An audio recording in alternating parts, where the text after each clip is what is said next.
দাদা বাড়িতে আছেন? এবছরে পুজোর চাঁদাটা নিতে আসলাম। আপনার দাদা তো বাড়িতে নাই, টয়লেটে গেছে। টয়লেটে গেছে মানে? টয়লেট তো মানুষের বাড়ির ভেতরেই থাকে বৌদি। আসলে আমাদের তো অ্যাটাচড বাথরুম না, বাড়ির বাইরে করা, তাই বললাম টয়লেটে গেছে। সে যাই হোক, আপনার চাঁদা 5,001 টাকা। দাদাকে বলে চাঁদাটা দিয়ে দিন।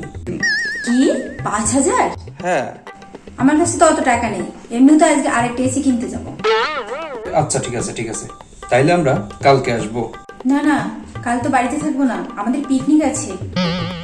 ঠিক আছে বৌদি, তাহলে আমরা পরশুদিন আসবো। পরশু তো থাকবো না। তাইলে এক কাজ করেন, চাঁদাটা আজকেই দিয়ে দেন। এই নিন 11 টাকা। আরে এ কি বৌদি, চাঁদা চাচ্ছি 5,001 টাকা আর আপনি দিচ্ছেন মাত্র 11 টাকা। আচ্ছা ঠিক আছে, এই নিন 30 টাকা। বৌদি এই বাজারে 30 টাকায় কি বা হয় বলেন তো আপনি? কি হয় জানেন?